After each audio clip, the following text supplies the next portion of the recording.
Hey everyone, it's Joe from Gadgetry Tech. I'm back from a little bit of a break, and in today's video, I am reviewing the Focal Stellia. The Stellia is a $3,000 closed-back headphone from Focal. It's basically their flagship model in closed-back. They have the Utopia, which is more expensive at $5,000 now, and that's an open-back variant. But today's video is about the Stellia. Now the channel's been growing a lot lately, so I just wanted to take a moment to thank you all for that. Without your following and support, some of these brands may not work with me, so it all goes hand in hand. So again, I cannot thank you enough. As a result of your support, Focal is now working with us, and the Stellia represents our first official review. So I do want to give a huge thanks to Focal as well. It won't affect what I say about it, but I just want to fully disclose where these products come from. Now Focal and Focal name, I'll have links in the description for this. They basically cover a few audiophile categories. So the headphone lineup starts with the Alegia, and that's a few $100s, and then ends with the Utopia at $5,000. And then they have speakers as well, going from hundreds of dollars to thousands. And then they have amps and source gear. So I'll have links if you want to learn more. The whole video is about the Stellia, of course, but in case you want to familiarize yourself with the brand, I suggest taking a look. Now with the Stellia being a closed-back, there are some pros and cons to that. A closed-back, if you don't know, is literally what it sounds like. Behind the speaker, or the driver in this case, it is sealed or closed off. And as a result, all of that sound is trapped inside the headphone. It also does a great job at blocking environmental sound. So if you're in a noisy environment, a closed-back is typically where you want to go. An open back is the opposite. The back of the driver is open or exposed to your environment, so you hear more of your surroundings. It also works the other way. If you're listening to music at night or in an office and it's quiet, a closed back is going to trap that sound in the headphone more and less people will hear it. And whereas with the open back, everyone's going to hear what you're playing. Now, closed backs present their own unique challenges, and part of that has to do with the construction, because if you just put a cover on it, now you have to deal with reflections. And usually to combat reflections, which is the sound bouncing off the back of the driver cover back into your ear, which messes with timing and all kinds of issues, including resonances, so you typically dampen it or put stuff inside to absorb those reflections. The issue with that is if you do too much, the headphone can sound kind of dead or lifeless, and that's not something you want on a $3,000 flagship product. Now, Focal has a couple special features on the Stellia to deal with these challenges of a closed-back. One is the internal driver enclosure is vented, and that vent allows them to tune the bass profile to sound the way they want it to sound. Behind that, though, you have something called box diffusers, and that works the same way that a home diffuser does. So basically it's breaking up, scattering, or diffusing the sound waves and reflections coming off the back of the driver. The end result is you don't need the same amount of dampening material to cut back on reflections, but you can still have a lively, fun, and engaging soundstage. This is all the stuff that you want on a higher-end headphone, and those box diffusers help accommodate that. Now the Stellia uses an M-shaped beryllium driver, not beryllium coated, a real beryllium driver, which is 2.5 times lighter than titanium, and according to the marketing stuff, about 3 times stronger as well. The end result, and this part is not marketing, beryllium drivers have a fairly special sound profile and performance characteristic, and true beryllium drivers are not cheap. That's why you usually only see them in more expensive flagship products like these. It's a 40mm driver with a 35 ohm impedance rating, and it has a sensitivity of 106 decibels. So it's actually very easy to drive. And if you follow my channel in the past, you know I also cover gaming products. So yes, even something like an Xbox controller or PlayStation controller can drive these with ease. Now these do scale, they do benefit from better amplification. I'll talk about source gear later, but the truth of the matter is you don't have to buy an expensive amp DAC combo to enjoy what these can do. Now this Stellia was a review loaner sample, so it's actually been used by a couple people in the past. And one of the advantages of that is I can show you the patina or unique wear of the real leather headband. So on the top-down view, I think it showcases it nicely, but let's show you a nice close-up as well. That's a pretty special-looking patina, and it'll change, and it's kind of unique because it's natural. That leather actually continues into this behind the stainless steel mesh that you have on the outside of the driver cup. That's actually real leather behind it. You get a 3D sculpted aluminum fork. The idea of this, and one thing I really like about the Stellia, is it's flashy, but it's not like a bulky, unwieldy headphone to wear. This design with this system does not, because it's not using a suspension strap, for example, it doesn't have this exotic mounting post system on the side. So it's very clean, very subtle to wear. I know the outside is a little flashy. This does look like an expensive premium product because it is, but you could wear this out and it's not this overly ridiculous thing on your head. The headband, of course, is expandable, so you can expand or shrink this to fit your head size, and there's a little bit of a rotation as well. You can kind of see that little opening, if you will, on the metal headband that's coming out. So it does tilt enough to maintain a good seal, but it's not like a full rotation that you wear around your neck. Some people want one over the other, but the result of this design is typically it's more durable because you don't have a rotating hinge. The ear cups, of course, do pivot in and out, but they are spring-loaded, which is not something I normally see. So this helps kind of bring it back to its normal shape. I like that it's spring-loaded in this direction because usually where you break a seal for a lot of people is down here. So forcing a little bit extra pressure or tension at the bottom not only helps with pressure up here on your temples where people are usually sensitive for headaches, but it also results in good bass extension and performance that's consistent without resorting to an overly strong clamp force. I can wear this for a very long period of time, and thanks to these real leather ear pads that have a memory foam cushion, they are extremely comfortable as well. Now, as far as build quality goes, well, it's a $3,000 headphone, and thank God it is built like a $3,000 headphone. It feels really robust. You have padding, real quality materials everywhere, real leather, metals, not a bunch of plastic anywhere, and there's no odd sounds or any parts of the headphone that you pick up and you feel like it's not going to last. So it's executed as you'd expect. Everything just feels right. There's no weird seams or gaps. There's no flexing points that are questionable. So I feel like this is going to last a long period of time, and because this has detachable cables, even if the cable fails, the headphone's still solid. You can always swap those out. But from a core material and build quality standpoint, the Stellia is excellent. Now I popped the pad off just so I can show you dimensions because some people want to know this. This is basically coming in at just over 60 millimeters of height, and if I look at the width, I'm just under 50 millimeters, and the pad depth is 20 meters. The headphone itself weighs about 435 grams, so it's fairly light considering the robust build quality, because you got to think there's a gratuitous use of metals here, real leather, and really nice padding, and all of that adds up. So they kept the weight fairly modest considering the build quality and materials, but that's where it comes in. Now the packaging of the Stellia is special as well, and you can already see this cord here. This is the shorter cord. It's a brown, kind of like a fabric outer coating, which does have some microphonics. Frankly, the cord's a little bit stiff, as you can tell. I'm not a huge fan of the cord from a flexibility standpoint, but from a build quality standpoint, it's been fine. I would upgrade if you want something more flexible that kind of naturally hangs on your neck, or if the microphonics are bothering you. Now, I took the top off of this case because this is how it ships, and I want to show you the inside. So you have this beautiful travel case that's included. This is kind of important because it's a closed back. A lot of people are likely considering this as a premium travel headphone. So having a robust case is nice. And if I open this up, I'm going to flip this from the top here.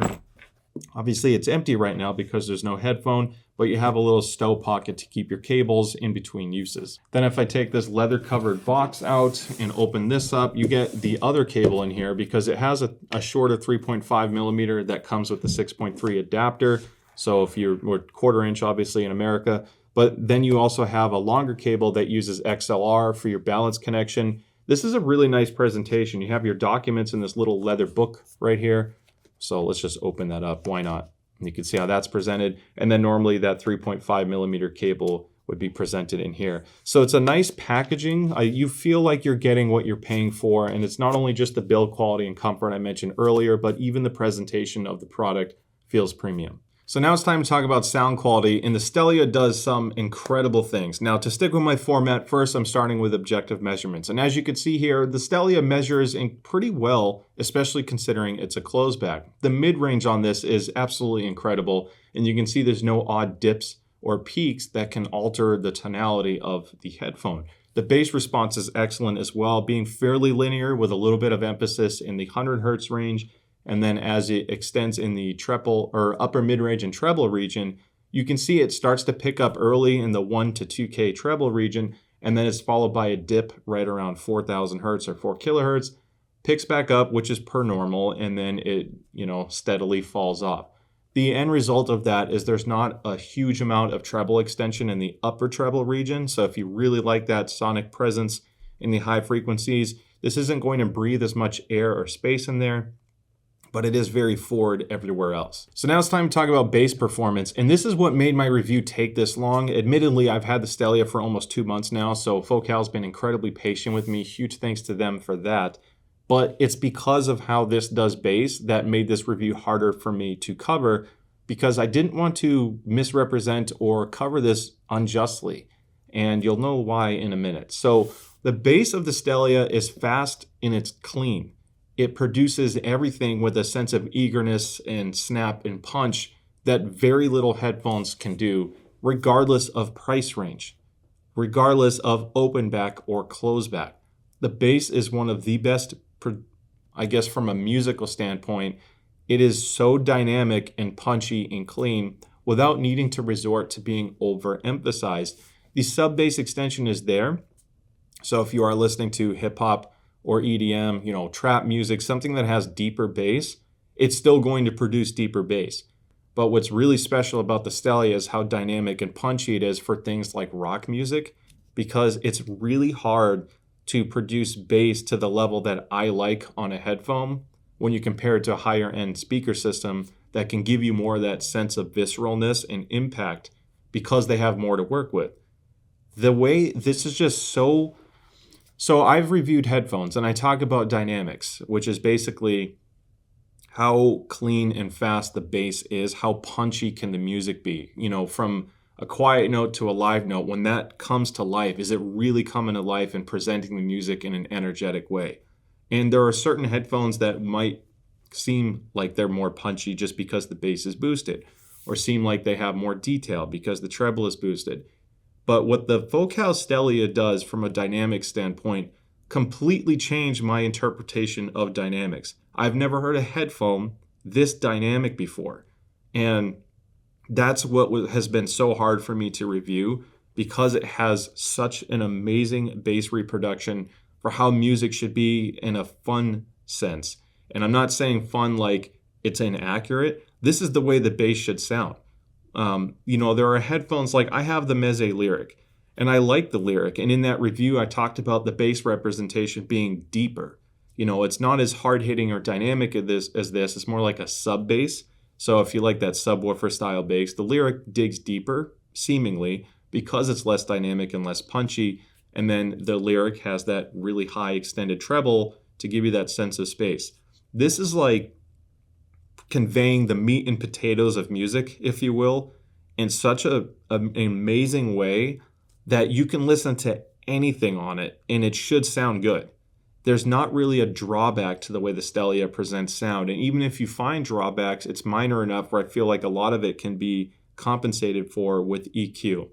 So I'm saying this now because the fact that this is a closed back performing at this level is amazing. Usually you only get this kind of audio performance from open backs. Now, closed backs do have an inherent advantage for bass, slam, and punch, and Focal is known to have some of the best in the business. That's no exception here. Now, how that translates into the mid-range is there's just the slightest, it's almost not emphasized at all because it's so flat, and pianos seem to have the weight that a larger piano should have without being bass boosted. And some headphones, the piano can sound incredible. It can sound natural. The tonality of the piano is great. But at the same time, some pianos can sound anemic with the wrong headphone. So the ability for this to scale from having a punchy, deep bass for hip hop and EDM, the hard-hitting, energetic bass from rock when you have a kick drum, and then at the same time listening to classical music and getting a piano whose lower keys will still have some of that grand status that, if you listen to a piano live and then on a headphone, it's really rare that you convey the same sense of power that a big piano can have. And the Stellia has a really special ability to convey a lot of that energy without resorting to boosting the bass overly so. Also, because of the way the mid-range is, which is one of the best mid-ranges I've ever heard on a closed back, you can listen to male vocals that are deeper and female vocals that are thinner and lighter and more airy, and it's going to produce that true to form, like true to the way I think the artist wanted you to hear it. They have great detail without being sibilant or harsh or grainy. It's smoothed over just right without being lifeless. If you can't tell, I'm really excited about this headphone. It really is a special one. And when you get to the treble, this is where it gets interesting. So it does pick up at the 1 to 2K region, which is going to help with certain instruments, especially with some rock music. I feel like certain guitars are more forward with the Stellia compared to other headphones in this price range. And again, that's looking at the Meze Lyric. That's looking at the ZMF Atrium Closed-Back. The guitars just have more energy to it. However, that 4 kilohertz dip